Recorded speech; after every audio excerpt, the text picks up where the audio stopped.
পাপিষ্ঠ ফেরাউন মিশরের বাদশার প্রধান উজির হবার পর থেকে তার মনে চলছিল বাদশাহ হবার ব্যাকুল বাসনা। তবে এক পর্যায়ে তার ভাগ্য যেন খুলে গেল। একদিন বাদশাহ তখন খুবই বার্ধক্যে বুঝেছিলেন। এরপর হঠাৎ বার্ধক্যজনিত কারণে তার মৃত্যু ঘটল। এরপর বাদশার এমন পথ খালি দেখার পর সেখানে একজন বাদশার প্রয়োজনীয়তা দেখা দিল। রাজকীয় কর্মকর্তাগণ এ বিষয় সুরাহা করার জন্য দেশের সর্দার এবং নেতৃস্থানীয় ব্যক্তিগণকে রাজধানী নগরীতে আহ্বান জানালো।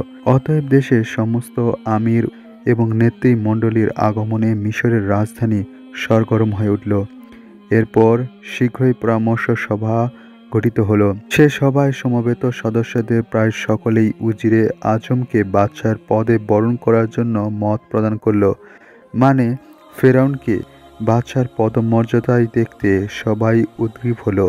এরপর একটি পর্যায়ে উক্ত সভায় সকলের সামনেই উজিরে আজম ফেরাউনের মাথায় বাদশার টুপি পরিয়ে দেওয়া হলো। ভাগ্যের কি অপরূপ ক্ষমতা!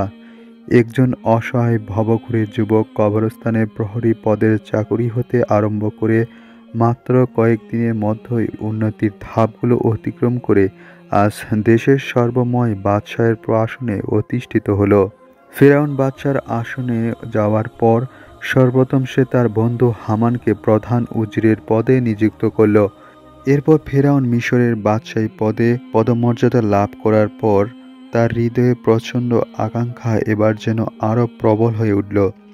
হামান তার প্রকৃত শুভাকাঙ্ক্ষী এবং প্রধান পরামর্শদাতা, সুতরাং সে যে কোনো ব্যাপারেই সে তার সঙ্গে আলোচনা এবং পরামর্শ করত। সুতরাং একদিন সে একান্ত নিরিবিলি পরিবেশে হামানের কাছে এসে বলল, আমার মনের আশা তো তোমার নিকট আগেই বলেছি, আজ আবার তা পুনরায় বলছি। এখন আমি কিছু সামনে অগ্রসরও হয়েছি। আমি মনে মনে এ আশা পোষণ করে আসছি যে আমি নিজেকে নিজের সমগ্র জাহানের প্রতিপালক বলে দাবি করব এবং মিশর রাজ্য এরূপ ঘোষণা করে দিব যে এখন থেকে আমাকে সবাই প্রধান উপাস্য হিসাবে আমার অর্চনা ও উপাসনা করবে। যে এ আদেশ অমান্য করবে তাকে কঠোর দণ্ডে দণ্ডিত করব। তুমি এ ব্যাপারে আমাকে সুপরামর্শ দান করো। ফেরাউনের এমন কথা শোনার পর উজির হামান মুচকি হাসল। এরপর বলল, বন্ধু, প্রথম জীবনের কথা তুমি স্মরণ করো। এরপর এখন কোথায় এসে পৌঁছেছ একটু ভেবে দেখো। সব কিছুরও একটা সীমা থাকা দরকার। সীমানা অতিক্রম করো না। ফেরাউন বলল, হামান, তুমি আমার প্রথম জীবনের কথা স্মরণ করতে বলেছ, অতএব তুমি তোমার নিজের কথাটা স্মরণ করলেই তো পারো। তোমার উন্নতির কম হয়েছে নাকি? হামান বলল, আমি তো সে কথা অস্বীকার করি না, কিন্তু তোমার মতো আমি অবাস্তব ও অবান্তর কোনো কিছু আশা করি না। তুমি তোমার মনের আশার কথা উজিরে আজম থাকাকালেও আমাকে বলেছিলে, কিন্তু ওইরূপ আশা করিও না। ওই ধরনের কথা তুমি মুখেও আনবে না। দেশের লোকজন কিছুতেই তোমাকে খোদা বলে দাবি করবে না। তোমাকে হয়তো ভয়ে মাত্র 2-4 জন স্বীকার করতে পারলেও শিক্ষিত ও জ্ঞান বুদ্ধিসম্পন্ন লোকেরা তোমাকে কখনোই খোদা হিসাবে মেনে নেবে না। আর বনি ইসরায়েল সম্প্রদায়ের লোকেরা তো নবী হজরত ইউসুফ আলাইসাল্লামের দ্বীনের অনুসরণ করেছে। তারা তো প্রাণ গেলেও তোমাকে আল্লাহ বলে মানবে না। এরপর হামানের এমন কথা শুনে বাদশাহ ফেরাউনের চেহারার মুহূর্তে বিমর্ষ হয়ে গেল। সে তখন অত্যন্ত রাগান্বিত স্বরে বলে উঠল, তবে আমার মনের আশা কি পূর্ণ হবে না? হামান এবার বলে উঠল, শোনো বন্ধু, চেষ্টার অসাধ্য কোনো কাজই নেই। যথাযথ চেষ্টা দ্বারা ও উপযোগী ব্যবস্থা অবলম্বন করার দ্বারা সব কিছুই করা সম্ভব। চেষ্টা করলে তোমার আশা পূর্ণ হতে পারে, তবে চেষ্টা করতে হবে যথাযথভাবে এবং আশা পূর্ণ করার জন্য ক্ষেত্র প্রস্তুত করতে হবে। বাদশাহ বলল, চেষ্টা তো অবশ্যই করতে হবে, কিন্তু কিভাবে সেটি করব? এরপর হামান বলল, এখনই তুমি হঠাৎ দাবি করে বসলে দেশের জ্ঞান বুদ্ধিসম্পন্ন লোকজন এবং শিক্ষা দীক্ষায় পরিপূর্ণ লোকজন তোমার সে দাবিগুলো মেনে নেবে না। অতএব তোমার এই পরিকল্পনাটি ব্যর্থ হবে। এজন্য সর্বপ্রথম তোমার কাজ হলো দেশ থেকে শিক্ষা দীক্ষার প্রচলন সম্পূর্ণরূপে বন্ধ করে দেওয়া। তা বন্ধ করে দেওয়া হলে যখন দেশে আর কোনো শিক্ষিত জ্ঞানী লোক থাকবে না, তখন শিক্ষিত লোকজন মূর্খতা বসে এক বাক্যে তোমাকে খোদারূপে স্বীকার করে নেবে। এরপর উজিরের কথা মতো বাদশাহ একদিন আদেশ দিল, তবে দেশের স্কুল মাদ্রাসাগুলো বন্ধ করে দেওয়া হোক।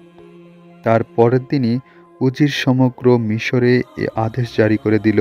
এরপর দেশে যত স্কুল মাদ্রাসা আছে তা নিষিদ্ধ ঘোষণা করা হলো। আজ থেকে এদেশে কোনো রকম বিদ্যা ও জ্ঞান চর্চা করা হবে না। যে বা যারা এই আদেশ পালনে অবহেলা করবে তাকে কঠোর শাস্তি প্রদান করা হবে, এমনকি তাকে মৃত্যুদণ্ডও দেওয়া হতে পারে। এ কঠোর আদেশ জারি হওয়ায় প্রাণের ভয়ে সকলে বিদ্যা ও জ্ঞান চর্চা পরিত্যাগ করল। দেশ থেকে ওয়াজ নসিহত একেবারে বন্ধই হয়ে গেল। এভাবে দেশের সব লোক ধীরে ধীরে মূর্খে পরিণত হয়ে গেল। এরপর কয়েক বছর পরে দেশে আর কোনো শিক্ষিত কিংবা জ্ঞানী লোকই দেখা গেল না। যারা পূর্বেকার শিক্ষিত ও জ্ঞানী ছিল তারা একদিন মারা গেল। এরপর আর কোনো ন্যূনতম শিক্ষিত লোকই ছিল না। দেখা গেল সমস্ত মিশর তখন মূর্খ লোকের আস্তানায় পরিণত হলো। ঠিক এমন অবস্থায় উজির হামানের পরামর্শে দেশময় ঘোষণা করে দিল যে, আমি তোমাদের মহান প্রতিপালক, তোমরা আমাকেই আজ থেকে প্রতিপালক খোদা বলে মেনে নেবে এবং আমার উপাসনা করবে। তোমরা যখন যেসব দেবদেবীর পূজা করছো তারা হলো ক্ষুদ্র ক্ষুদ্র খোদা, কিন্তু সকলের উপরে আমি সর্বশক্তিমান এবং সর্বশক্তিমান খোদা। অতএব তোমরা সকলেই আমার মূর্তি স্থাপন করে সকাল ও সন্ধ্যায় আমার পূজা আরাধন করো। যারা আমার এই কঠোর আদেশ অমান্য করবে তাদেরকে আমি মৃত্যুদণ্ড প্রদান করব। এই আদেশের বিরুদ্ধে প্রতিবাদ করার মতো তখন কোনো মানুষই ছিল না। কাজেই বাদশার আদেশ জারি হওয়া মাত্রই মিশরের মূর্খ জনসাধারণ বাদশার ঘোষণা অনুযায়ী তার ইবাদতে লেগে পড়ল। ফিরআউনের অবশ্য কতগুলো অনুকূল অবস্থা ও অলৌকিক শক্তিও ছিল। সে দীর্ঘ 400 বছর আয়ু লাভ করেছিল। তার প্রাসাদের নিকট এমন একটি গাছ ছিল যে গাছটির ফলমূল, পাতা, শাখা, ছাল ও শিকড়ের দ্বারা সে মানুষের সব রকম রোগ ব্যাধি আরোগ্য করতে পারত। এছাড়াও আল্লাহ পাকের মার্জিতে সে নীল নদীতে ইচ্ছা অনুযায়ী ভাটা ও জোয়ার আনতে পারত। এসব কারণে মিশরের সংখ্যাগরিষ্ঠ অধিবাসী ফিরআউনের ঘোষণার সাথে সাথে ঘোষণা শুরু করে দিল। কিন্তু মিশরের সংখ্যালঘু ছিল বনি ইসরায়েল। তারা হযরত ইউসুফ আলাইহিসসালামের প্রচারিত সত্য ধর্মের অনুসারী ছিল। এ সম্প্রদায়টি ফিরআউনকে কিছুতেই আল্লাহ বলে মেনে নিবে না। তারা বলল, মানুষ আল্লাহর সৃষ্টি, মানুষ কখনো আল্লাহ হতে পারে না। তাদের এই অবাধ্যতার কারণে তাদের দুর্দশার সীমা ছিল না। বাদশাহ স্বয়ং এবং দেশের সংখ্যাগরিষ্ঠ কিংবা সম্প্রদায় সম্মিলিতভাবে বনি ইসরায়েলদের উপর কঠোর অত্যাচার ও নির্যাতন চালাত। দেশের বিধি ব্যবস্থা এমনভাবে প্রণয়ন করা হয়েছিল যে তাতে বনি ইসরায়েলদের ভরণ পোষণের দারুণ সমস্যা হচ্ছিল। তারা বাধ্য হয়ে দাসরূপে জীবনযাপন করেছিল। এছাড়া অন্যান্য যত রকমের হেই কাজ আছে সেগুলো করে তাদের কোনোরকম সংসার চলছিল। যোগ্যতা থাকা সত্ত্বেও তারা কোনো ভালো কাজ করতে পারত না। মোট কথা দেশের নাগরিক হিসাবেও যে ন্যূনতম অধিকারটুকু ছিল তাও ছিল না। বনি ইসরায়েল কওমের মধ্যে মিশরে তখন মাত্র একটি মহিলা নিজের মান সম্মান ও ইজ্জত বাঁচিয়ে চলতে পেরেছিলেন। তিনি হলেন হযরত আসিয়া। বনি ইসরায়েল বংশোদ্ভূত মহিলা হওয়া সত্ত্বেও যেহেতু তিনি ফিরআউনের স্ত্রী ছিলেন, এজন্য তার মান মর্যাদা ঠিক রানীর মতোই ছিল। আসিয়া ছিলেন সমগ্র মিশরের মধ্যে সর্বশ্রেষ্ঠ সুন্দরী ও গুণবতী মহিলা। সারা দেশে তার মতো বিদ্বেষী ও চরিত্রবতী মহিলা দ্বিতীয় ছিল না। হযরত ইউসুফ আলাইহিসসালামের প্রচারিত খাঁটি ধর্মের অনুসারিণী ছিলেন। ফিরআউন হযরত আসিয়ার রূপ ও গুণে মুগ্ধ হয়ে তাকে বিবাহ করেছিলেন। ফিরআউন যখন প্রথম নিজেকে খোদা দাবি করে সারা দেশে তা প্রচার করে দিল, তখন তার ধারণা ছিল যে আসিয়া তার অর্ধাঙ্গিনী হিসাবে তো অবশ্যই তার অনুগত থাকবে, তার আদেশ মান্য করবে, তাকে খোদা হিসেবে মেনে নেবে ও তার উপাসনা করবে। কিন্তু বিবি আসিয়ার ক্ষেত্রে ফিরআউনের এ ধারণা মিথ্যা প্রমাণিত হলো। বিবি আসিয়া অদ্বিতীয় সতী সাধ্বী রমণী ছিলেন এবং তার স্বামী হিসাবে ফিরআউনকে তিনি যথেষ্ট সম্মান করতেন। তবে তিনি আল্লাহ সুবহানাহু ওয়া তাআলাকেই খোদা হিসাবে মানতেন। এরপরে একদিন হঠাৎ করে মিশরে একটি ভয়াবহ বিপজ্জনক ঘটনা ঘটল। আল্লাহ সুবহানাহু ওয়া তাআলা হঠাৎ করে মিশরের নীল নদীর পানি একেবারে শুকিয়ে দিল। নদীতে আর কোনো জোয়ার আসলো না, বরং নদীর তলদেশের সামান্য যে পানিটুকু ছিল তা ভাটার সাগরে নেমে নদীটি একেবারে শুকিয়ে গেল। এর ফলে সমগ্র মিশরে পানির অভাব দেখা দিল। মানুষের দৈনন্দিন পানির প্রয়োজনীয়তা মেটাতে না পেরে তারা দিশেহারা হয়ে পড়ল। সর্বসাধারণ লোকজন বাদশাহ ফেরাউনের দরবারে গিয়ে উপস্থিত হলো এবং বিষয়টি তার ফেরাউনের নিকট পেশ করল। এরপর তারা বলল, হে আমাদের মহাপ্রভু খোদা, নীল নদীর পানি শুকিয়ে যাওয়ায় দেশের বেশিরভাগ পানির অভাব দেখা দিয়েছে। মানুষ পানির অভাবে দুঃখ ভোগ করছে। আপনি অসীম শক্তির অধিকারী, তাড়াতাড়ি নীল দরিয়ার পানির স্রোত প্রবাহিত করিয়ে দিন। বহু মানুষ পানির অভাবে মারা যাচ্ছে। এরপর সকল লোকজন বলল, আমাদের বাদশাহ আমাদেরকে পানির ব্যবস্থা করে না দিলে আমরা খোদা হিসেবে তাকে কিভাবে মানব। এরপর ফেরাউন নীল দরিয়ার তীরে উপস্থিত হয়ে নদীকে জোয়ারের পানি প্রবাহিত করতে আদেশ করল।